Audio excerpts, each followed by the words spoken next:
John chapter 15. I am the true grapevine, and my Father is the gardener. He cuts off every branch of mine that doesn't produce fruit, and he prunes the branches that do bear fruit, so they will produce even more. You have already been pruned and purified by the message I have given you. Remain in me, and I'll remain in you. For a branch cannot produce fruit if it is severed from the vine, and you cannot be fruitful unless you remain in me. Yes, I am the vine, you are the branches. Those who remain in me and I in them will produce much fruit, for apart from me you can do nothing. Anyone who does not remain in me is thrown away like a useless branch and withers. Such branches are gathered into a pile to be burned. But if you remain in me and my words remain in you, you may ask for anything you want, and it will be granted. When you produce much fruit, you are my true disciples. This brings great glory to my Father. I have loved you even as the Father has loved me. Remain in my love. When you obey my commandments, you remain in my love, just as I obey my Father's commandments and remain in his love. I have told you these things so that you will be filled with my joy. Yes, your joy will overflow. This is my commandment. Love each other in the same way I have loved you. There is no greater love than to lay down one's life for one's friend. You are my friends if you do what I command. I no longer call you slaves because a master doesn't confide in his slaves. Now, you are my friends, since I have told you everything the Father told me. You didn't choose me, I chose you. I appointed you to go and produce lasting fruit, so that the Father will give you whatever you ask for using my name. This is my command.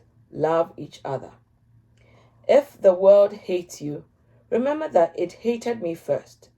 The world will love you as one of its own if you belong to it. But you are no longer part of the world. I chose you to come out of the world, so it hates you. Do you remember what I told you? A slave is not greater than the master. Since they persecuted me, naturally they will persecute you. And if they had listened to me, they will listen to you. They will do all this to you because of me, for they have rejected the one who sent me. They would not be guilty if I had not come and spoken to them. But now they have no excuse for their sin. Anyone who hates me also hates my Father. If I hadn't done such miraculous signs amongst them that no one else could do, they would not be guilty.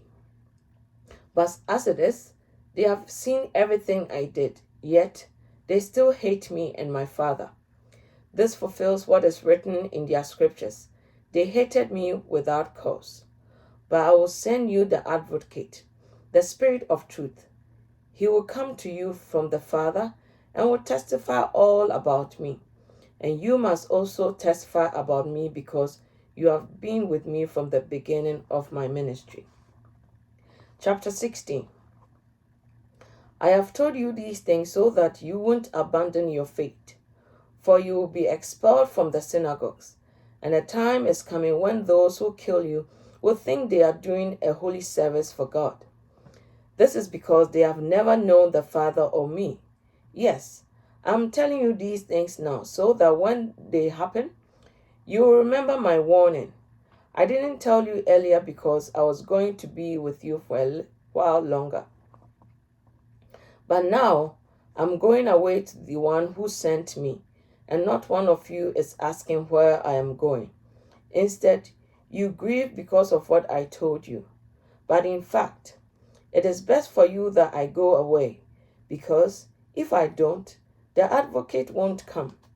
If I do go away, then I will send him to you. And when he comes, he will convict the world of its sin, and of God's righteousness, and of the coming judgment. The world's sin is that it refuses to believe in me. Righteousness is available because I go to the Father, and you will see me no more. Judgment will come because the ruler of this world has already been judged. There is so much more I want to tell you, but you cannot bear it. When the Spirit of truth comes, he will guide you into all truth. He will not speak on his own, but he will tell you what he has heard. He will tell you about the future. He will bring me glory by telling you whatever he receives from me. All that belongs to the Father is mine. This is why I said, the Spirit will tell you whatever he receives from me. In a little while, you won't see me anymore. By a little while after that, you will see me again. Some of the disciples asked each other, what does he mean when he says, in a little while you won't see me, but then you will see me, and I'm going to the Father? And what does he mean by a little while? We don't understand. Jesus realized they wanted to ask him about it, so he said, are you asking yourself what I mean? I said in a little while you won't see me, but a little while after that you will see me again. I tell you the truth. You will weep and mourn over what is going to happen to me, but the world will rejoice. You will grieve, but your grief will suddenly turn to wonderful joy. It will be like a woman suffering the pains of labor. When her child is born, her anguish gives way to joy because she has brought a new baby into the world. So you have sorrow now, but I will see you again. Then you will rejoice, and no one can rob you of that joy. At that time, you won't need to ask me for anything. I tell you the truth. You will ask the Father directly, and he will grant you your request because you used my name. You haven't done this before. Ask using my name, and you will receive, and you will have abundant joy. I have spoken of these matters in figures of speech, but soon I will stop speaking figuratively, and I will tell you plainly all about the Father. Then you will ask in my name. I'm not saying I will ask the Father on your behalf, for the Father himself loves you dearly because you love me and believe that I came from God. Yes, I came from the Father into the world, and now I will leave the world and return to the Father. Then his disciples said, at last, you are speaking plainly and not figuratively. Now we understand that you know everything, and there is no need to question you. From this, we believe that you came from God. Jesus asked, do you finally believe? But the time is coming. Indeed, it is here now, when you will be scattered, each one going his own way, leaving me alone. Yet, I'm not alone because the Father is with me.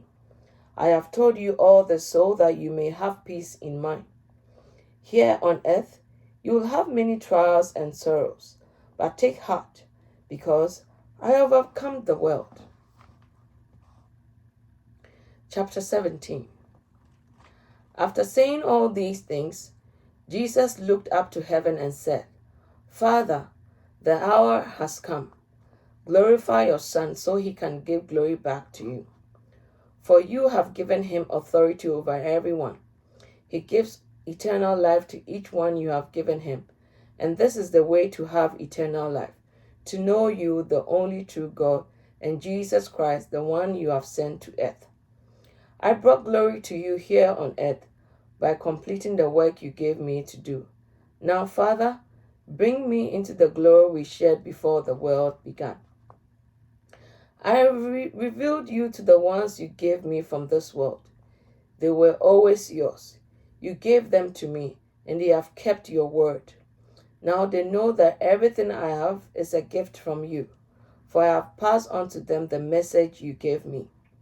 They accepted it and know that I came from you, and they believe you sent me.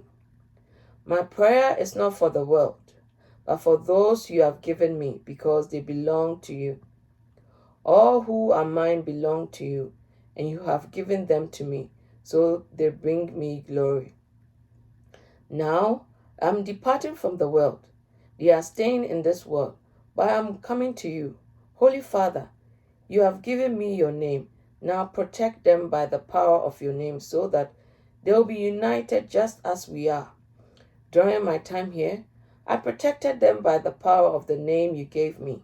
I gathered them so that no one was lost except the one headed for destruction, as the scriptures foretold. Now I'm coming to you. I've told them many things while I was with them in this world, so they would be filled with my joy.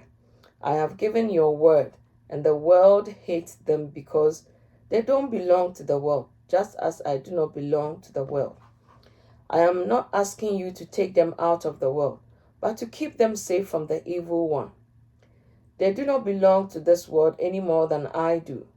Make them holy by your truth. Teach them your word, which is truth. Just as you send me into the world, I am sending them into the world, and I give myself as a holy sacrifice for them so they can be made holy by your truth. I am praying not for these disciples only, but also for all who will ever believe in me through their message. I pray that they will be all one, just as you and I are one, as you are in me, Father, and I am in you. And may they be in us so that the world will believe you sent me. I have given them the glory you gave me, so they may be one as we are. I am in them, and you are in me. May they experience such perfect unity that the world will know that you sent me and that you love them as much as you love me. Father, I want these whom you have given me to be with me where I am. Then they can see all the glory you gave me because you loved me even before the world began. Oh, righteous Father, the world doesn't know you, but I do, and these disciples know you sent me. I have revealed you to them, and I will continue to do so. Then your love for me will be in them, and I will be in them. Chapter 18. After saying these things, Jesus crossed the Kidron Valley with his disciples and entered a grove of olive trees. Judas the betrayer knew this place because Jesus had often gone there with his disciples. The leading priests and Pharisees had given Judas a contingent of Roman soldiers and temple guards to accompany him. Now, with blazing torches, lanterns, and weapons, they arrived at the olive grove. Jesus fully realized all that was going to happen to him, so he stepped forward to meet them. "Who are you looking for?" he asked. "Jesus the Nazarene," they replied. "I am he," Jesus said.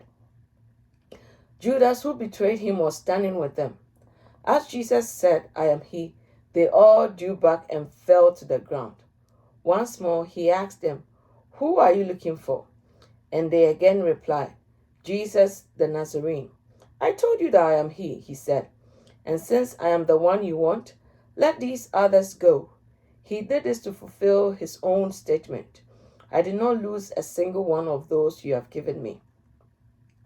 Then Simon Peter drew a sword and slashed off the right ear of Malchus, the high priest's slave. But Jesus said to Peter, "Put your sword back into its sheath. Shall I not drink from the cup of suffering the Father has given me?" So the soldiers, their commanding officer, and the temple guards arrested Jesus and tied him up. First, they took him to Annas, the father-in-law of Caiaphas, the high priest at that time. Caiaphas was the one who had told the other Jewish leaders, "It is better that one should die for the people." Simon Peter followed Jesus, as did other of the disciples. That other disciple was acquainted with the high priest, so he was allowed to enter the high priest's courtyard with Jesus. Peter had stayed outside the gate. Then the disciples who knew the high priest spoke to the woman watching at the gate, and she let Peter in. The woman asked Peter, "Aren't you one of the man's disciples, are you?" "No," he said, "I'm not." Because it was cold, the household servants and the guard had made a charcoal fire. They stood around it, warming themselves, and Peter stood with them, warming himself. Inside the high priest, began asking Jesus about his followers and what he had been teaching them. Jesus replied, "Everyone knows what I teach. I have preached regularly in the synagogues and the temple, where the people gather. I have not spoken in secret. Why are you asking me this question? Ask those who heard me. They know what I said." Then one of the temple guards standing nearby slapped Jesus across the face. "Is that the way to answer the high priest?" he demanded. Jesus replied, "If I said anything wrong, you must prove it. But if I'm speaking the truth, why are you beating me?" Then Annas bound Jesus and sent him to Caiaphas, the high priest. Meanwhile, as Simon Peter was standing by the fire warming himself, they asked him again, You are not one of his disciples, are you?" He denied it, saying, "No, I am not." But one of the household slaves of the high priest, a relative of the man whose ear Peter had cut off, asked, "Didn't I see you out there in the olive grove with Jesus?" Again, Peter denied it, and immediately a rooster crowed. Jesus' trial before Caiaphas ended in the early hours of the morning. Then he was taken to the headquarters of the Roman governor. His accusers didn't go inside because it would defy them and they won't be allowed to celebrate the Passover. So Pilate, the governor, went out to them and asked, "What is your charge against this man?" "We wouldn't have handed him over to you if he weren't a criminal," they retorted. "Then take him away and judge him by your own law," Pilate told them. "Only the Romans are permitted to execute someone," the Jewish leaders replied. This fulfilled Jesus' prediction about the way he would die. Then Pilate went back into his headquarters and called for Jesus to be brought to him. "Are you the king of the Jews?" he asked him. Jesus replied, "Is this your own question, or did others tell you about me?" "Am I a Jew?" Pilate retorted. "Your own people and their leading priests brought you to me for trial. Why? What have you done?" Jesus answered, "My kingdom is not an earthly kingdom. If it were, my followers would fight to keep me from being handed over to the Jewish leaders. But my kingdom is not of this world." Pilate said, "So you are a king?" Jesus responded, "You say I am a king. Actually, I was born and came into the world to testify to the truth. All who love the truth recognize that what I say is true." "What is truth?" Pilate asked. Then he went again to the people and told him, "He is not guilty of any crime. But you have a custom of asking me to release one prisoner each year at Passover. Would you like me to release this king of the Jews?" But they shouted back, "No, not this man. We want Barabbas." Barabbas was a revolutionary.